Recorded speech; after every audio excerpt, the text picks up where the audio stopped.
Thank you all for coming. My name is Diane Rosenberg. I'm the Executive Director of Jefferson County Farmers and Neighbors, JFAN. A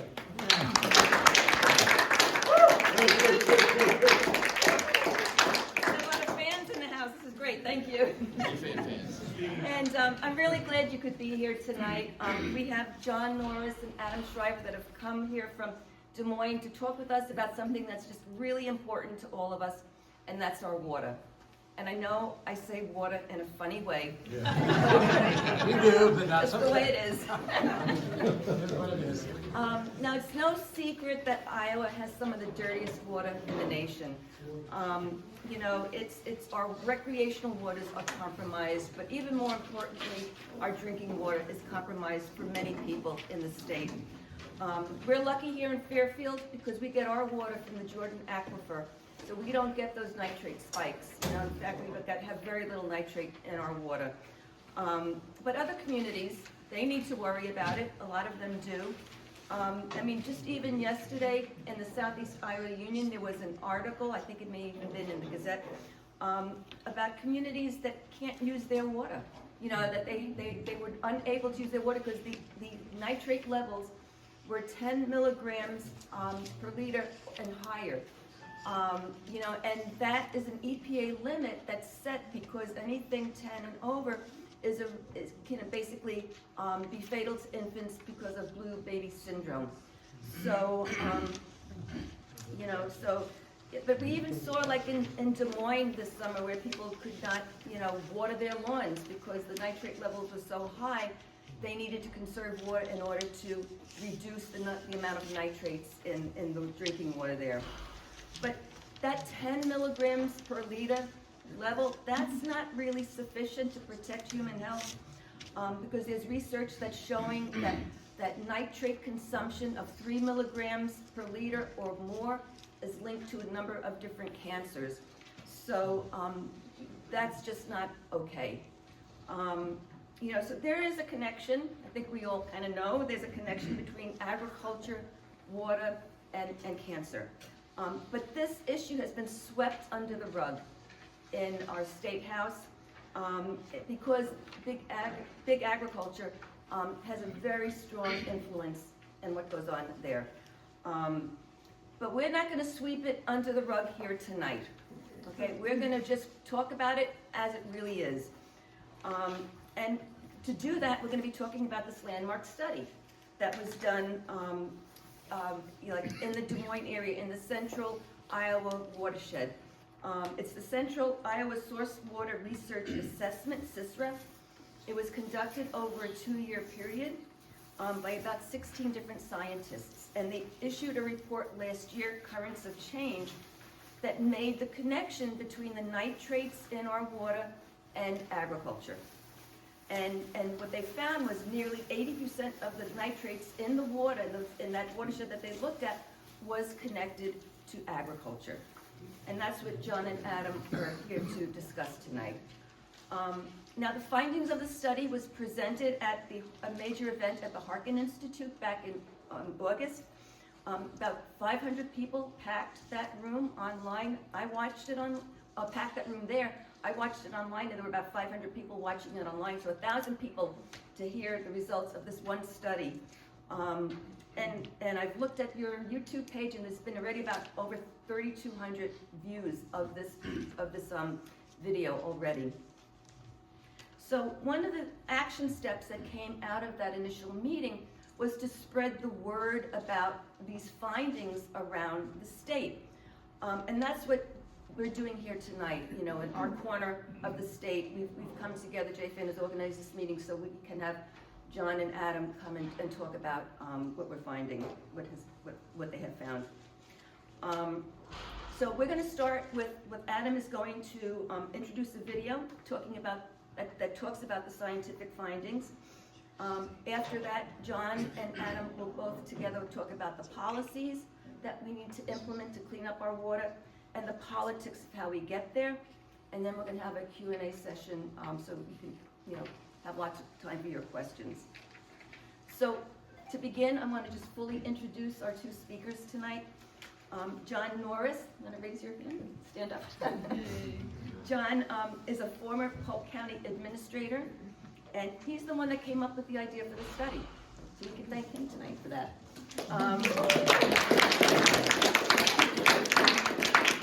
He proposed this to the Polk County Board of Supervisors and other stakeholders. He advocated for this to happen for 6 months. He persisted. We got it. Well done. John has a lifetime of experience in agriculture and environmental policy. Just a couple of different highlights. He was the Chief of Staff at the U.S. Department of Agriculture, and he was also appointed by President Obama as U.S. Minister Counselor for Agriculture to 2 United Nations programs, the Food and Agriculture Organization and the World Food Program. And Adam Shriver is the Director of Wellness and Nutrition.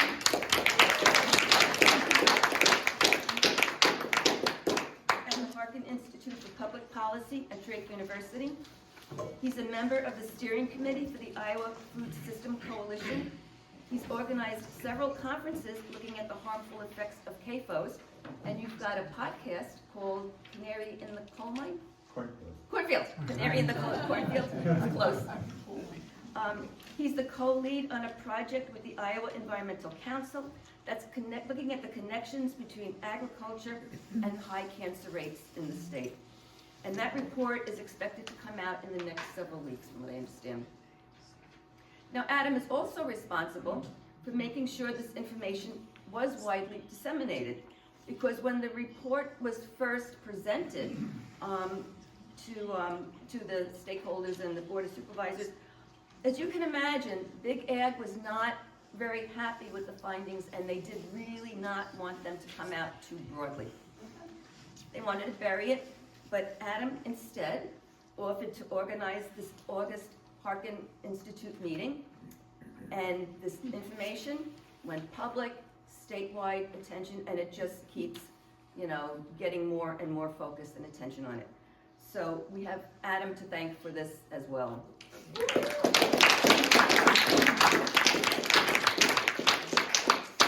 we're very fortunate to have both of you here tonight. And Adam, I'm going to have you come and just kind of introduce the video that we're going to see on the science. Yeah. Well, just to add a little bit to what Diane said, and I'm just really grateful to be part of this process. I think this issue is so hugely important, and it was thanks to the vision of John Norris that all of this got off the ground. And so I'm really grateful to be able to play a part in helping to spread the word about it. And just to build off of one thing Diane said, because I think it's sort of a nice community organizing kind of story. The county was going to release the report, but they didn't have any plans per se to promote the report. And so a bunch of people in Des Moines were getting organized and saying, oh, we need to go to this meeting and give comments and say how important this was. And so I went to the meeting where they released the report, and I said, the Harkin Institute would love to host this presentation. And it was a great, I think, way of sort of putting it out in an offer that would be hard to refuse. And as Diane said, it turned into this really incredible event where actually we had 600 people, according to my counters, and 3,000 views on YouTube. And we had after parties, it was like the Iowa Water Quality Oscars in a way. Anyways, it was just a really huge event, and it picked up a huge amount of momentum, and led to some other things like workshops on what to do about it. Policy development from John that you're going to hear about today was probably the most important thing. We had 50 people sign up to do river and stream monitoring. So it was really like a great galvanizing force. And I think the reason it was galvanizing is kind of interesting in that, John had a couple goals for what the report would do. So John, why don't you tell me what you asked the scientists to do in this report? The two things? Tell us what's in the water and where does it come from. What's in the water and where does it come from, right? So they got a group of 16 scientists who put in 4,400 hours to answer those questions. And what I think is so interesting about it is just like the act of reporting these facts was almost felt like a, a sort of revolutionary moment of like, wow, like people are just explaining what the science says, but it galvanized people because we have an atmosphere where it's sometimes hard to talk about those things in Iowa. And so we're going to watch this edited version of the video tonight. The whole presentation was about an hour and a half. Michael Admire at WHO News helped edit this video into a shorter format. They're also on WHO, if anyone has connections to Des Moines, tonight and tomorrow they're going to be running a series about environmental risk factors in cancer that he put together. So I highly recommend looking for that, and I'll probably send Diane the link to that. Yes. But he edited a version of that kind of gets the basic information presented, and then after that we're going to talk about the really interesting part of it, which was John convening a group of people to come up with ideas of how we can actually address this problem.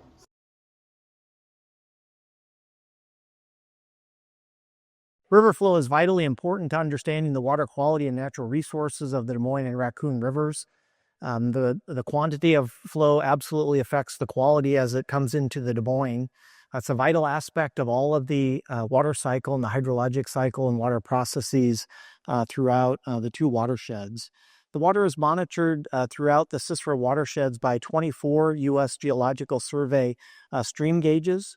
The USGS is the gold standard in water quantity monitoring for our nation. We also have an additional 20 Iowa Flood Center stream level gauges throughout the watershed to help measure river flow throughout the watershed.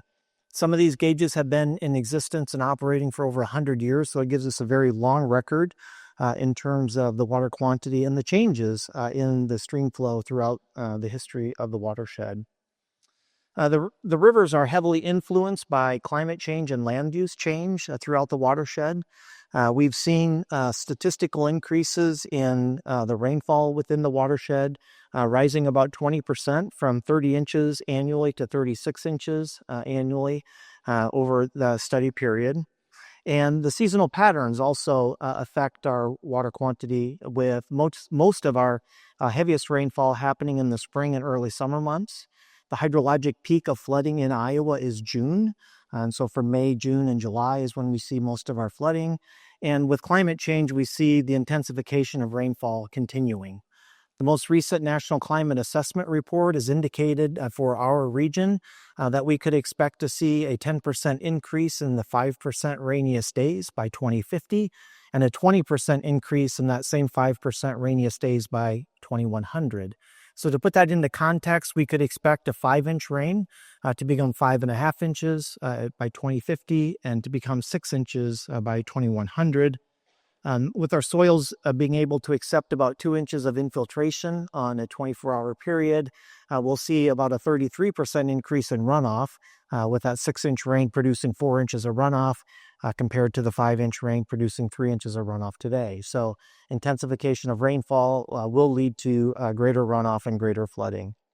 You can also see in the graph on the lower right-hand corner that the CISRA watersheds relative to Iowa have a very large percentage, around 80% of the land use in that area is row crop.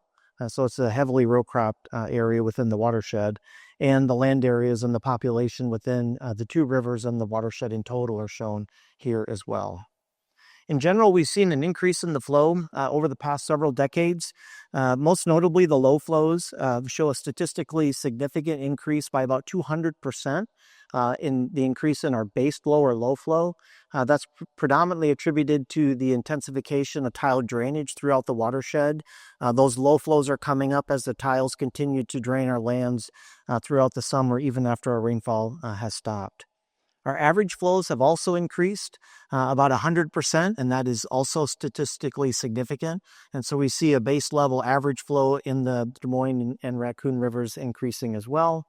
And then lastly, our high flows, although the increase is still minor and not statistically significant, with the changing climate, we do expect to see that continuing to increase. Climate scientists have projected for our region of the country that we will see extended dry periods that get broken by intense rain. And that was no more evident than it was last year when a 3-year drought throughout Iowa was broken by intense rain up in northwest Iowa, impacting Spencer, Rock Valley, Rock Rapids, and so many of those small communities. The next major topic that we covered within the CISA report was focused on ecological health and river life. So anytime we talk about ecological health, we're really getting at the well-being of the plants and animals that form the communities that are in our water bodies. And this is a very important topic because ultimately the health of these creatures impacts the health of all of us and society. Our lives are better when the ecological communities in our water are better. There's a key word that we often like to use when talking about ecological health, and that's resilience. So anytime a water body is ecologically healthy, it naturally boosts that water body's resilience, meaning that it can handle a lot more pollution, contamination, or man-made disruption.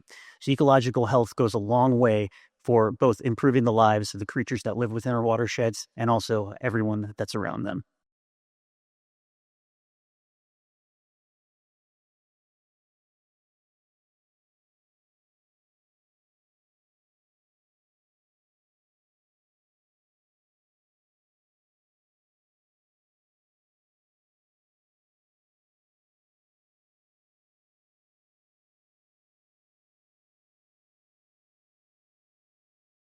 And finally, the last major point we'd like to make when it comes to ecological health is that the areas surrounding the rivers and streams are especially important.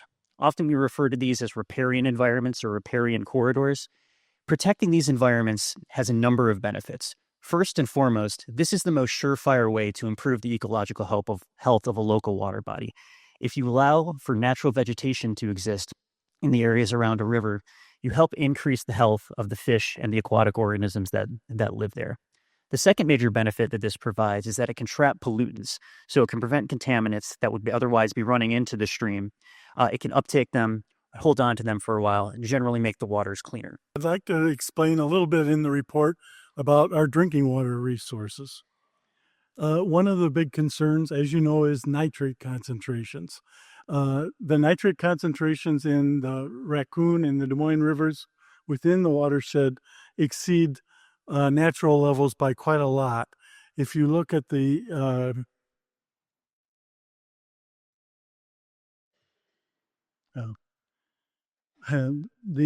it's excluded here, but the plot on the left shows that the average concentrations of nitrate in recent decades, 1988 and so on, is about 6.1 milligrams per liter of nitrate in the Des Moines River.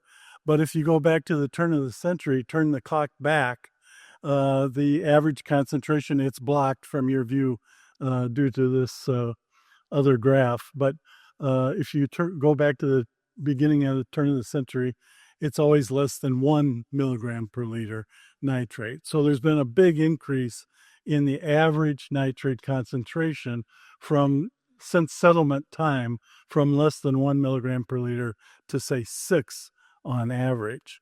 And looking at the map on the right-hand side, you can see that major rivers that were recently surveyed in the United States, including ours in the Raccoon and Des Moines, have quite high concentrations of nitrate, 6 to 8 milligrams per liter, or even more than 8 milligrams per liter, as shown by the inset on the left-hand side of the slide, which came up too early. But at any rate, this is out of more than 2,000 rivers recently surveyed. We're in somewhere around the top 1% of all rivers in the United States for nitrate concentrations, a very dubious distinction. Nitrate is a bit burden for the Des Moines waterworks as well, because the treatment there is expensive and it's complicated. Looking at the graph on the right, you can see since 2014 for the Raccoon River, all the concentrations which exceeded the EPA standard for drinking water of 10 milligrams per liter nitrogen. 1 year, as known to you very recently, 2025 reached 18 milligrams per liter in the raccoon, and that necessitates treatment by the Des Moines Water Works. Now, quite unusual this year, but it has happened before. Not only was the Raccoon River above 10 milligrams per liter, but the other water sources that Des Moines depends on, including the Des Moines River and the pipe gallery, which underlies the rivers, they were all greater than 10 milligrams per liter. When everything that you have as a resource is greater than the EPA standard for drinking water, you're in trouble. The only thing left is to try to remove it, and that's what DMWW does very well, but they can't remove the entire, they don't have the capacity to remove the entire flow. And that's why the lawn watering ban had to be put into place, so that only a fraction of the total flow that goes out to customers is able to be treated. And they did so successfully and treated it below the 10 milligram per liter standard. If the drinking water flowing to customers went above 10, the Des Moines Water Works would have to make public notice and immediately begin to resolve the problem. You might ask, well, where's all the nitrate coming from? It's a good question. Shown on the graph on the right, most of it is from agricultural land, roughly 80%. And of that, 40% of the nitrate is coming from fertilizers applied directly onto the land. About 20% is coming from manure applied onto the land, and another 20% from soybeans and other legumes, which can fix nitrogen out of the atmosphere and make more nitrate available to run off in tile. Likewise, at the bottom of that graph is atmospheric deposition. About 18% of nitrate, believe it or not, is in our rain and our snow. So even that is contaminated with nitrate. And at the top is the wastewater contribution and developed land, streets, and runoff, which is actually a small part of the total watershed contribution. Des Moines Water Works reliably, as I mentioned, lowers, fortunately, the nitrate in its finished drinking water to within the EPA standards. 2015, shown on the slide, the graph on the left, was another very bad year that you might remember. The two rivers are shown at the top of that graph in orange and green, and they were frequently above 10 milligrams per liter that year also. But due to the anion exchange removal at the Des Moines Water Works, among the largest such plants in the world, they were able to get it down to the purple line on the left-hand side, roughly 6 to 8 milligrams per liter of nitrate nitrogen. Well, we shouldn't take too much comfort in that, however, because even at 6 to 8 milligrams per liter going out to the customers, that's still quite a high concentration.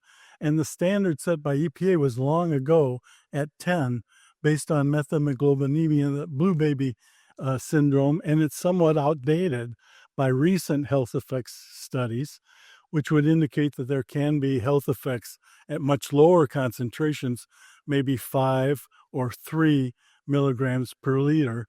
The concentrations that we are drinking, shown on the right-hand graph, that's the average concentration actually going out from the plant, let's say between 2 and 8 milligrams per liter.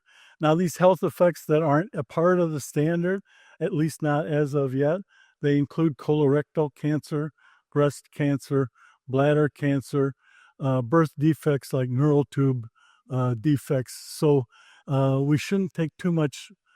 The standards could change in the future, and the recent health effects would indicate that perhaps it should be even more stringent than the 10 milligrams per liter that it is right now.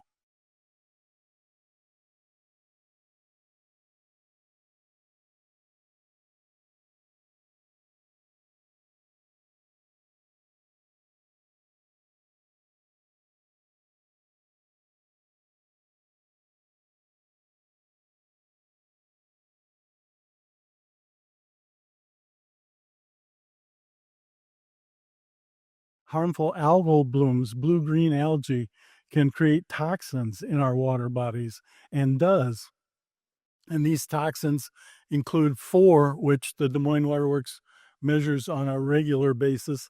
The most famous one is microcystin. And once again, there's health advisories from EPA, but we've been able to, for the most part, meet those health advisories in the water that goes out to the public. That's because they have been managed to blend the waters, avoid the concentrations where they know that they're highest, and also a small amount is removed in the softening and the filtration process. But we do have these toxins that were also a big concern. Pesticides are another problem. The big 3 for us are shown on the left-hand slide, left-hand part of the slide. It's glyphosate, that's Roundup, acetochlor, and atrazine. There's standards for 2 of those, and we've been able to once again meet those standards in finished drinking water. But the problem is that Iowa, shown on the map on the right, is at the epicenter of all the pesticide applications in the country due to being at the center of the Corn Belt in the nation. And so therefore, after the pesticides are applied, if we get a rainfall quite right after that, there are concentrations in the source water that have to be contended with and treated. You might wonder, well, with all this mixture of chemicals coming into our drinking water plants, what are the health effects of all of them together?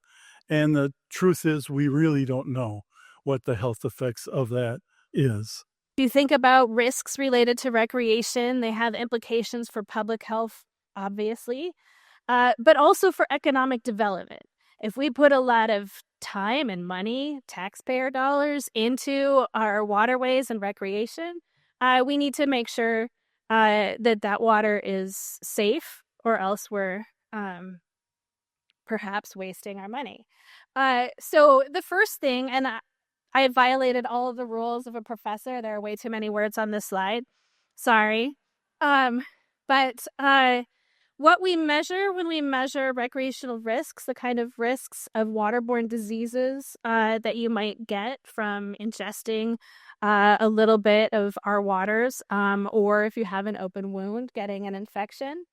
In order to understand that risk, we can now start to measure directly for pathogens themselves, the different organisms that make us sick. But historically, the best indicator we've had are a group of organisms called E. coli, right?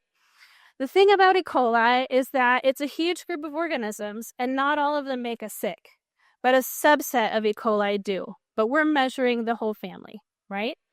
But we're using them as indicators. So research, the standards that we use to say whether a beach is safe for recreating or a stream was based on studies that correlated those bacteria numbers to illnesses, right, of swimmers. Our standard at our beaches, this magic number, 235 colony-forming units, or MPN per 100 mil, means that our risk is 36 illnesses per 1,000 swimming events. Okay, that's what the statistics related. So that means if you go in water that's higher than those levels, your risk is increased. It doesn't mean you're going to die. It means your risk of infectious disease is higher. And if there's no warning sign posted at the beach, that means your risk is lower, but it doesn't guarantee you're safe. And one of the things that we noticed working through all of these different data sets is that we can't tell where we are unless we have monitoring, right? Monitoring is really important. We can't see trends. We can't see hotspots if we don't have monitoring in lots of locations. The map you have here has lots of little dots, and probably from far away you can't tell the squares, which are our beaches, from the circles, which are our rivers. But these are locations that are regularly monitored by either the Army Corps of Engineers or the DNR. Polk County Conservation also does snapshot monitoring. There are other data available. Iowa State does some monitoring. But we wanted to highlight these just because we wanted a consistent data set. what we see is that E. coli in our streams is overall much higher than at our beaches. And that there's certain areas where the water exceeds the standard as much as 60 to 80% of the time. Okay. We have done some interesting recently. There are studies of genetic testing on some of these waters that help us to identify the source of the fecal material, right? And what we're finding in the urban area is that we have some work to do on our human waste infrastructure. We're seeing quite a bit of human DNA in our waters in Polk County. That's different upstream, right? We get a different mixture upstream. But if anybody thinks there's only one source of bacteria in our waters, that's not correct. We also see trends. We see trends higher levels after a rain, right? So maybe that means you wait a day or two after a big rainstorm before you get in the stream or beach. But that's not necessarily the only time that there's high risk. Some of our streams at very low flows show high risk. That means that, again, there's probably an undiluted direct discharge of some sort of waste that's going into our stream. And the risk can be high at those times too.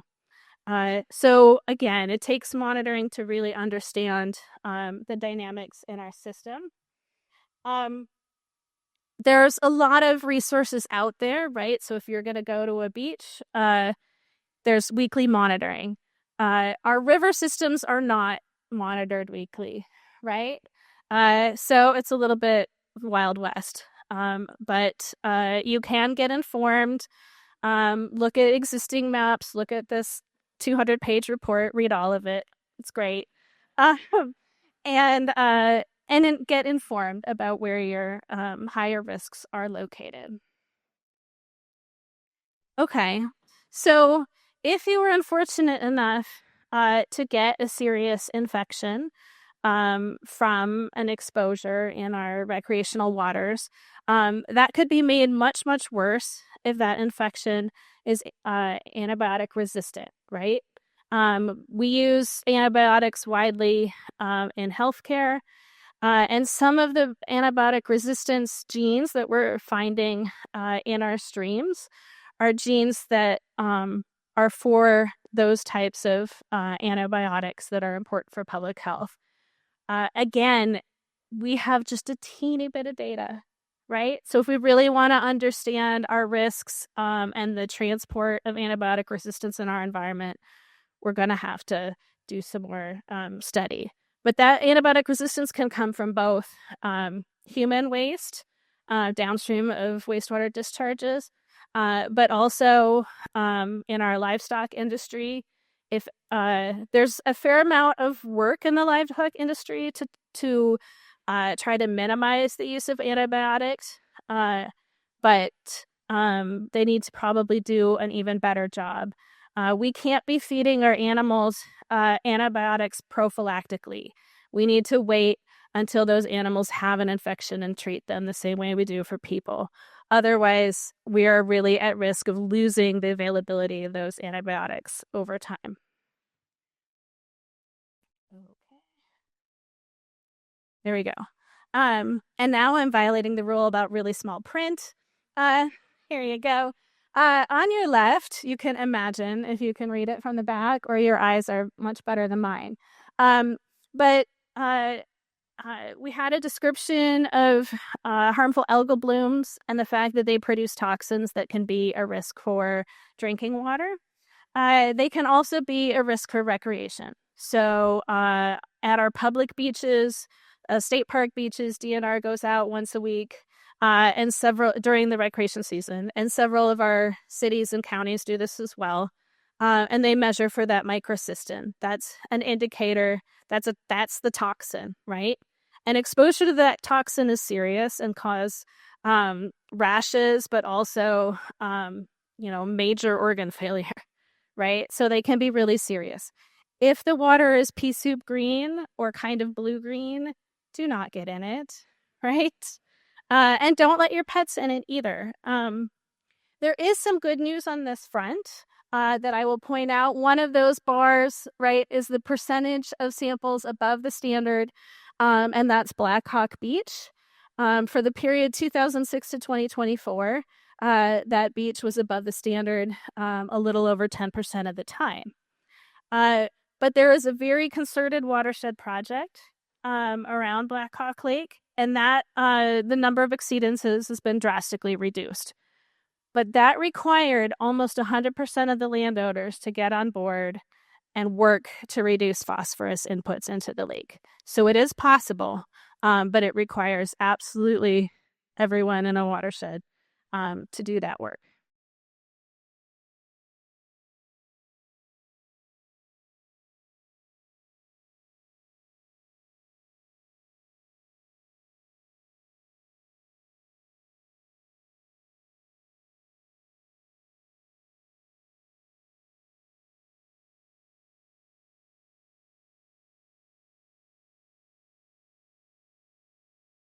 So we wanted to wrap up by talking about a topic that really impacts every chapter of this report that we've discussed so far, and that is Claire's favorite topic of manure. So manure is a byproduct of the livestock industry that we have in the States. Iowa is one of the leaders in livestock. We raise a ton of hogs, a ton of cattle, and a ton of chicken. And anytime you have those animals, they produce a lot of manure. This has become a big area of concern over the last 20 years or so because of two major trends that we see with the livestock industry. One is that the hog industry has really taken off. At around the turn of the millennium, we had about 15 million hogs within the state. Present day, that number is closer to 25 million. At the same time, we've also seen a consolidation in the farms that we have within Iowa. There are much fewer hog producers now that they had back in the day. 20, 30 years ago, it was common for many smaller farms to have several hogs out grazing around in their pasture area, have a small collection. But now we have many more concentrated animal feeding operations that pack these hogs into closer, more confined spaces. Those two trends result in the chart that I've got shown over here on the left, where back in 1997, in our watersheds, there were about 1,000 hogs per operation. That has skyrocketed over the last 25 years. Now there are over 6,000 hogs per operation within the Cicero watersheds. And this makes storing manure properly and safely much more difficult. It's a lot easier to take care of this substance when it's more spread out, but every time you have all these animals packed together, it becomes much more easy to spill these contaminants and have them get into the water in unforeseen ways. All of the information that we've discussed can be in the reports that are found online. We did set a goal for ourselves to narrow things down to the 6 topics that are of most concern, and that's what we have shown on the slides here. We also produced an executive summary, so this is a shorter 5-page document where we highlight these topics and the major things that we've highlighted throughout this presentation. I really encourage people that are new to the issue of water quality in Iowa to start here to get a general sense for which issues are the most important and get some of the background details that are most relevant when talking about this topic. Finally, we didn't just, for the Cicero project, do a representative state of the science. We also had a second step where we came up with suggested action steps, things we can do to make these watersheds better and improve upon many of the topics that we've talked about tonight. And I really want to emphasize the word action here because there are 2 things that are really important to keep in mind. The first is that these take concerted efforts to make these issues better. They're not just going to get better on their own. They take the focus of many stakeholders and leaders throughout Iowa. But just as importantly, we need to realize that the problems that we have now are not set in stone. There are solutions that we know are available, and there are things we can do to improve upon all of the things that we've talked about tonight. We've broken this down into 3 different subcategories of action items, and number 1 are local and individual actions. And so really this can all start with us, from any individual that lives in and around Iowa. And these can be things as simple as helping report fish kills when they arrive, help alert authorities anytime you see some dangerous activity happening in the water, also volunteering to collect different data. The second slate of action items that we represented here were those that can be taken on a regional or watershed basis. So these will be community groups, local governments, agencies that have local chapters. There's a lot listed on the slide here. I won't go through all of these, but just know that we have in-depth descriptions of every one of these topics within the reports that we have provided. And then finally, we have a few statewide items here. So these are actions that groups that operate on a statewide level, including the statewide government, can take.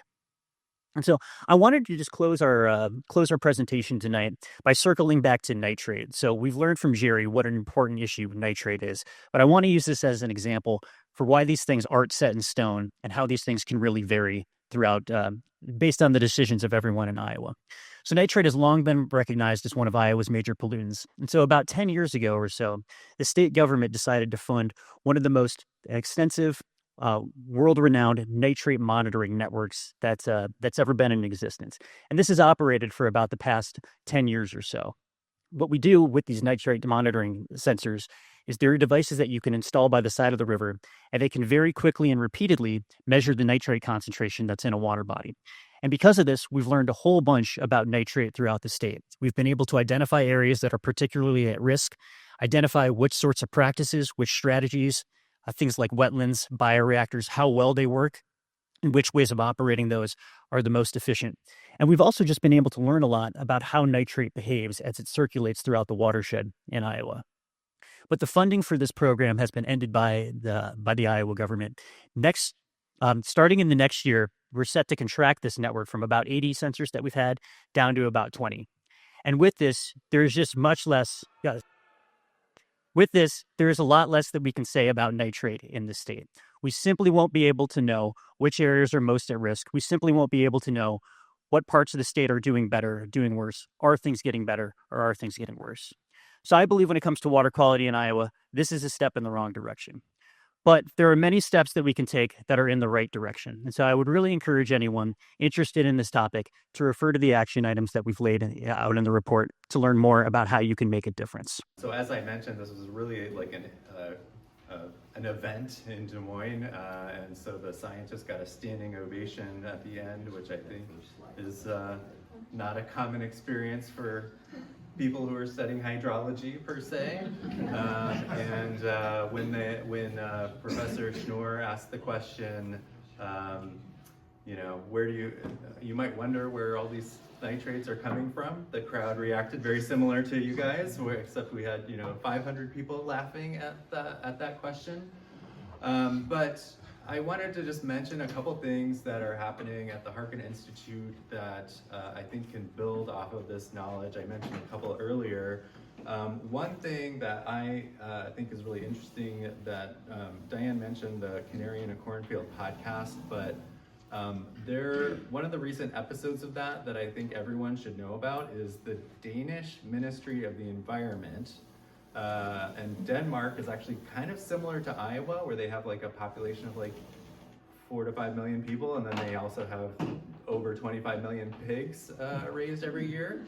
So the Danish Ministry of the Environment conducted a study about acceptable nitrate levels in the water. And they concluded that the European Union standard needed to be reduced by about 10-fold.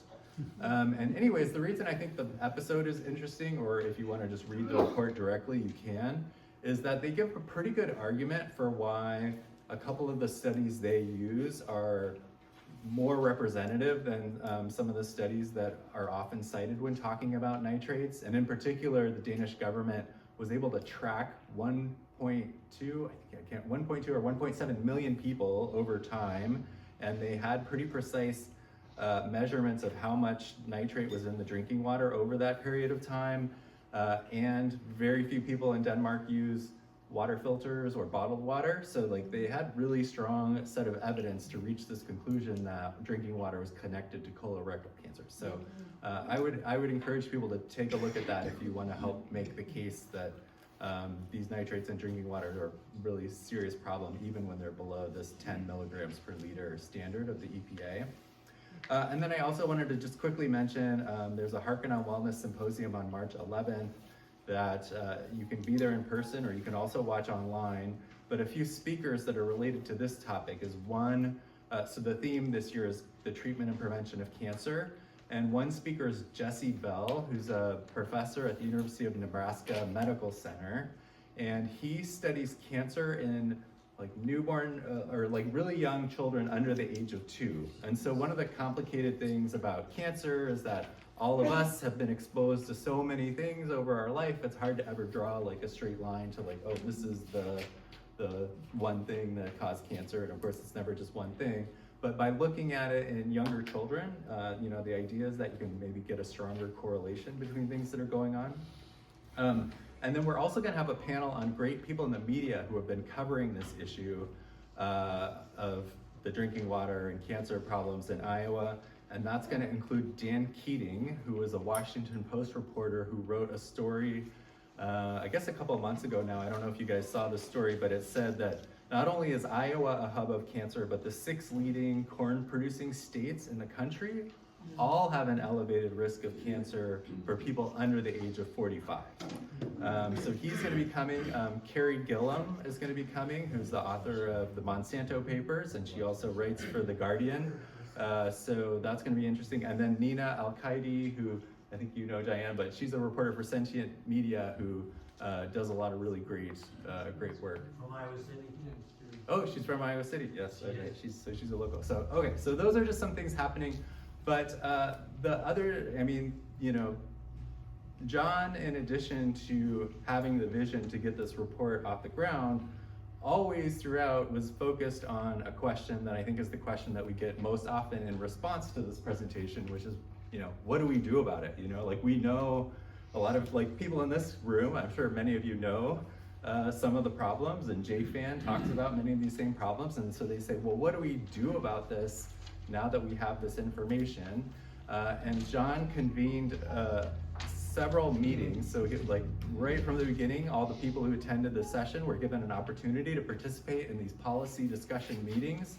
And John convened this group of people who had really wonderful expertise in environmental advocacy and farming and many other topics that I don't want to step on John's toes, so you could say more about it. But we had these 10 different meetings over time, one in person and then several more over Zoom, to discuss a question about what we can do about it. And I think what's unique about this, and sorry if this is what you're gonna say, John, is that, you know, there are a lot of groups that have sets of recommendations out for what we should do with water quality. So Iowa Environmental Council has a set of recommendations, Harkin Institute's gonna put out something, Food and Water Watch has a set of recommendations, but what's really great about John's project that he, you know, sort of organized and orchestrated was it's asking the question of like, what would it take to actually fix this problem? Not just what can we do in our current horribly bleak legislative environment in the United States and in Iowa, but you know, what changes would actually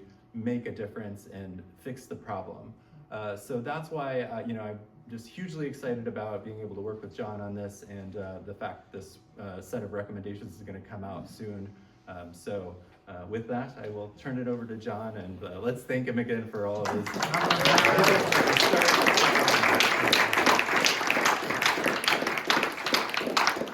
Thank you. Can y'all hear me okay? Yes. All right, I'll skip the microphone and get closer to you here. This has been a joy to work on this with Adam and the scientists. I didn't go to every one of the scientific meetings because I just didn't have the time, but they spent over 4,400 hours working on this CIS report. It is the most extensive research report done on the Des Moines Raccoon River watersheds ever. I would say, I haven't looked too deeply, but I'm guessing it's the most extensive report ever done in Iowa on any watershed. And there are certainly similarities, very commonalities between the Des Moines and Raccoon River watershed and across this state. So I believe most of this information is applicable to the vast majority of Iowa. So that's why I appreciate you coming out. I mean, I know we're outside that watershed, but you all know, I just whispered in Diane's ear, I used to fish Lake Darling a lot, but it's just soup now. So it's impacting us all across the state. What Adam said is, yeah, we had a number of meetings and discussions. We did not, and this was early on, some folks said, well, we can never get that done. We did not apply a political filter to this. Just for the same thing we gave the scientists the instruction, just tell us the science, what's in our water, where does it come from, and they came up with some recommendations. I will say this, wonderful group of scientists, 16, most of them PhD, but they got a little timid when it came to recommendations. When you work for the Regents institutions, it gets a little dicey. But we wanted to do something more extensive, which is actually, what will it take to clean up our water? Forget if we can get it passed somewhere or not. You got to start with what solves the problem, and then you work towards the solutions. There was, in my mind, 3 steps to this. One was the CISA report. We had to have bulletproof scientific data that tells us where we're at, so all those folks with special interests wouldn't be able to continue to muddy the waters, if you will. Pardon the pun. Second was, we had to come up with solutions that will solve the water crisis problem in Iowa. And then the third step is, now we're rolling into that, which is the politics and the advocacy. Because until, in my mind, until this becomes a voting issue, we won't solve the problem. There's got to be pressure for decision makers to make decisions on the policies that we are presenting. So that's where we're at.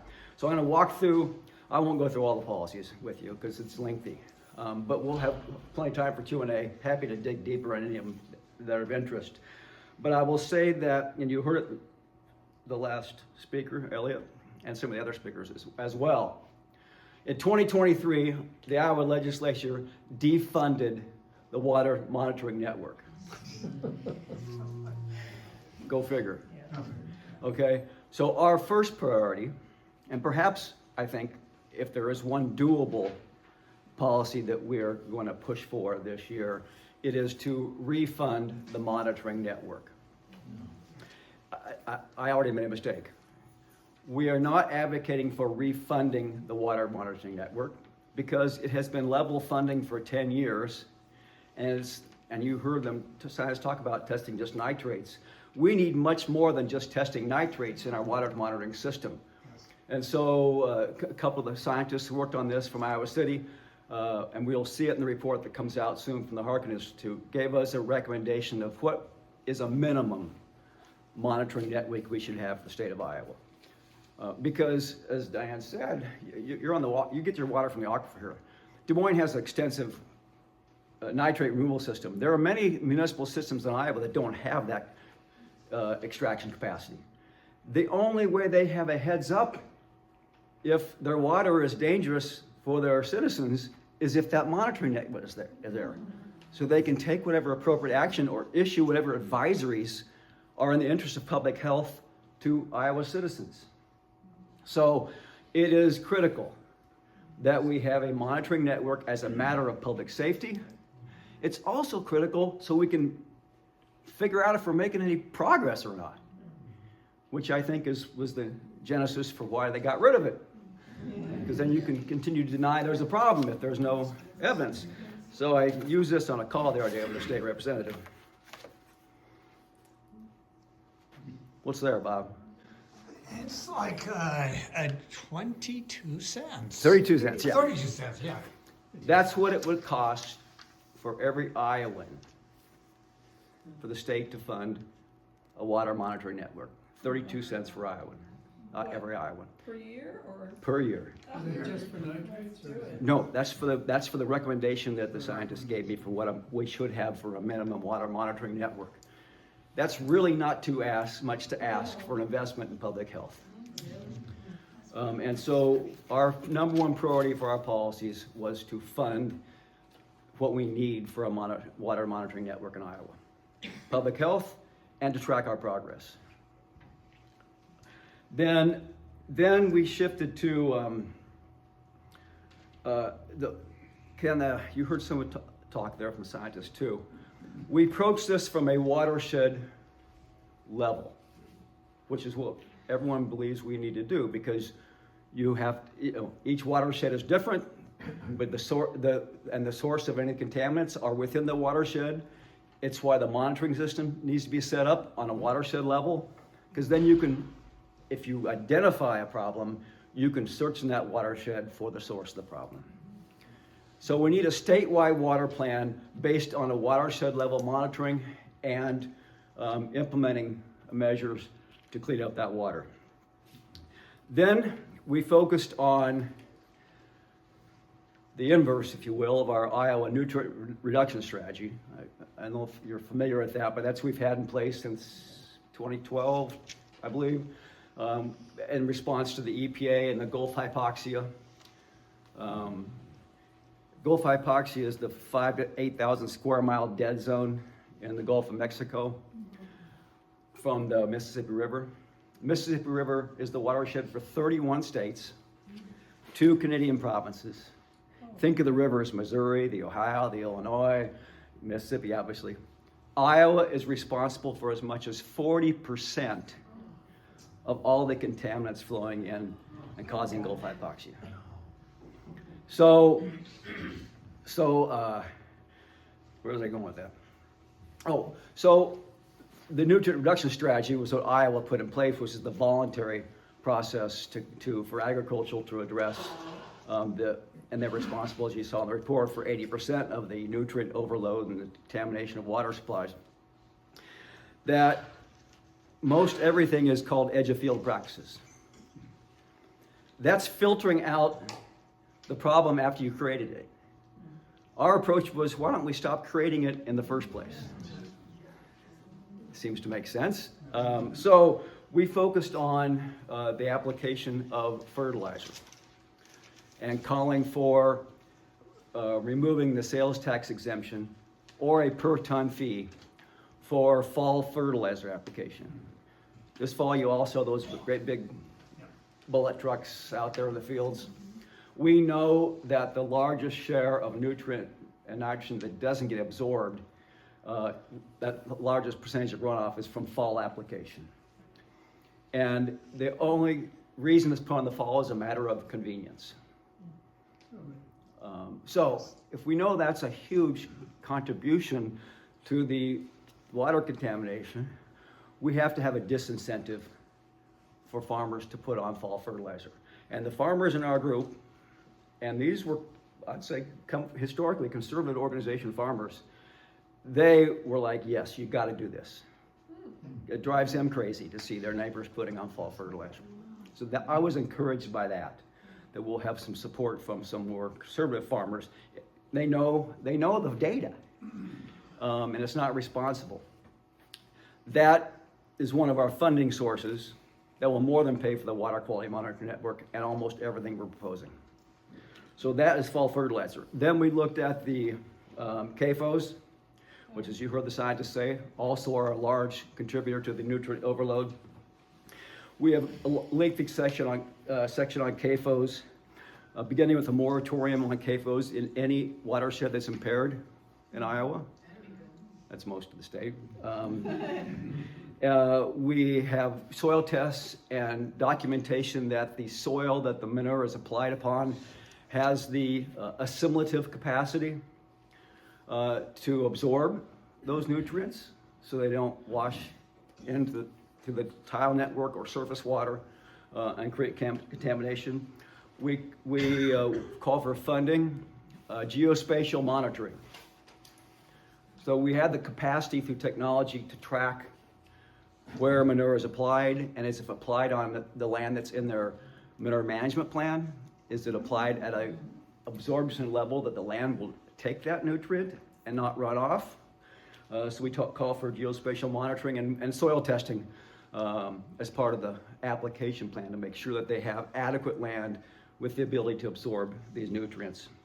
And then we call for a relook at the master matrix, which is what has to be followed for the CAFOs. It is not often followed, and there's very little enforcement of it. So there's a whole section on redoing the master matrix, empowering local government again to have siting authority for CAFOs. So those are the highlights of the nutrient inputs. So we address this before it has to be filtered out by sound practices to make sure the soil has the ability to absorb these nutrients. It doesn't end up in our water supply. Then we looked at some remedial measures.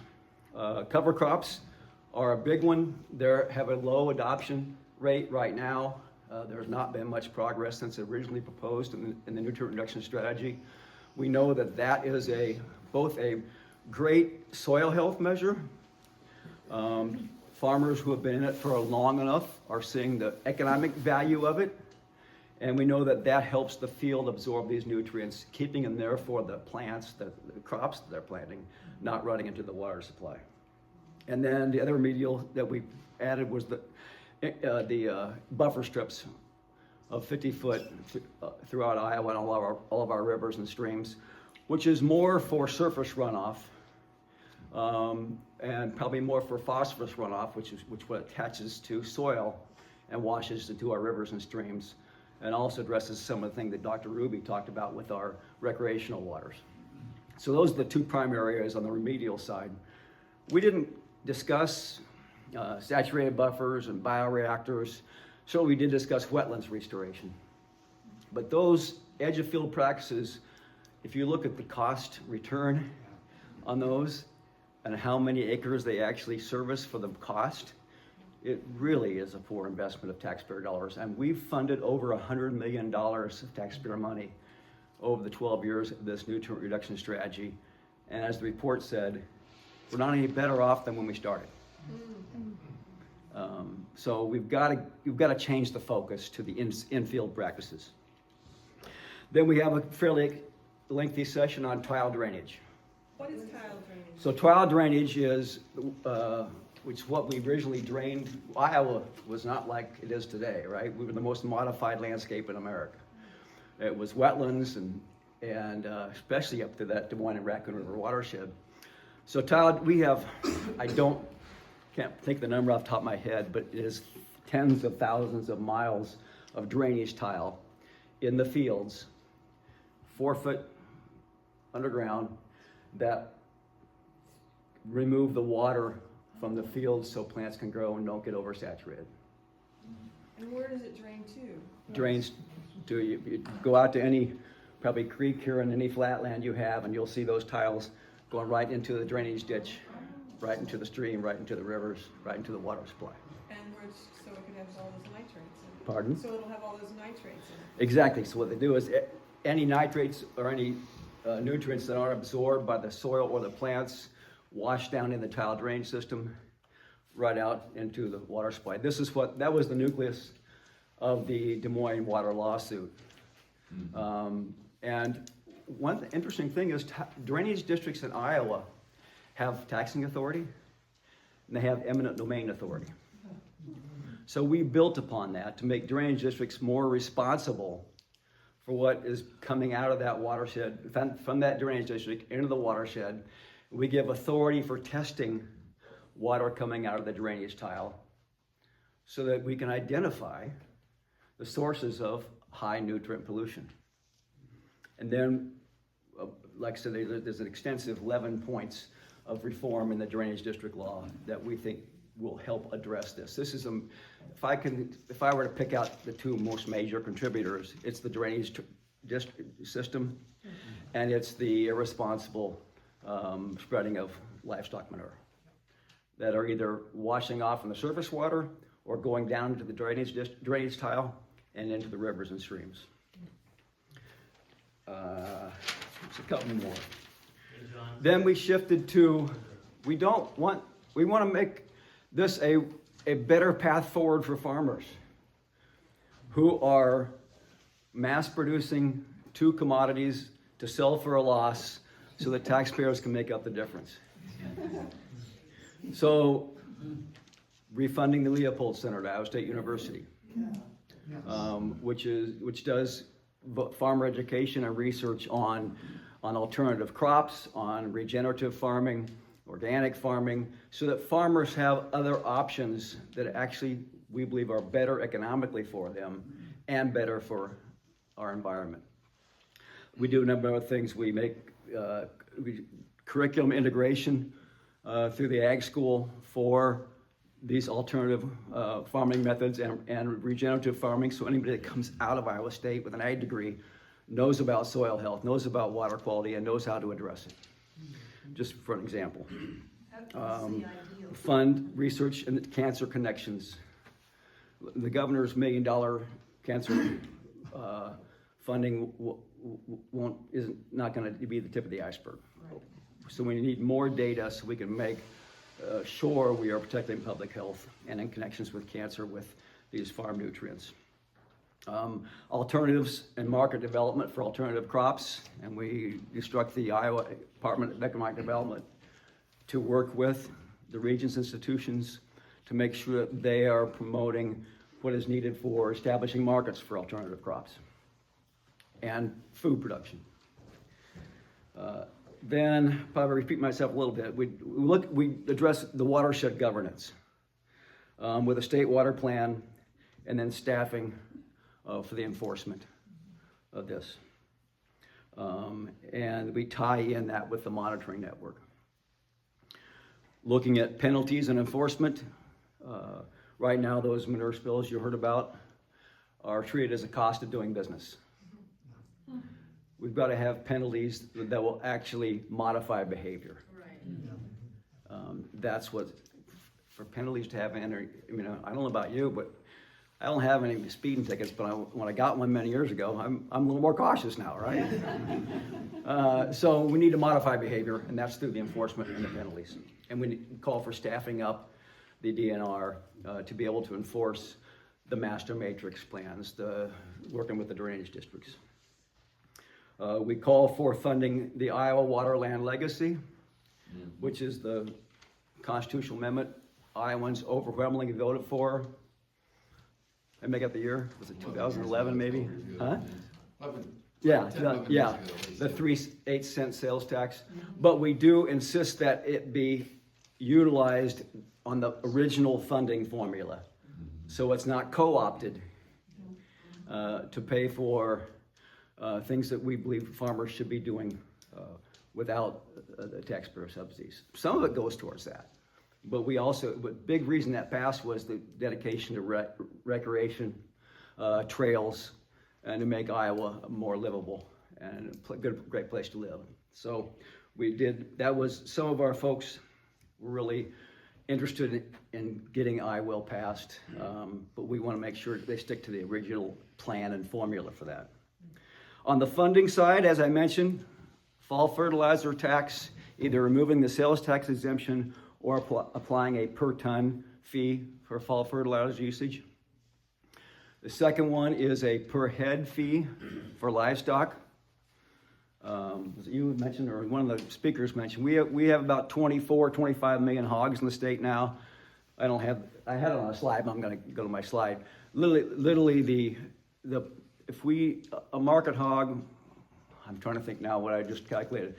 Let's say a market hog will bring you $260 today. 20 cents, 8/1000th of that is what we think you could assess for every market hog, just 2 dimes.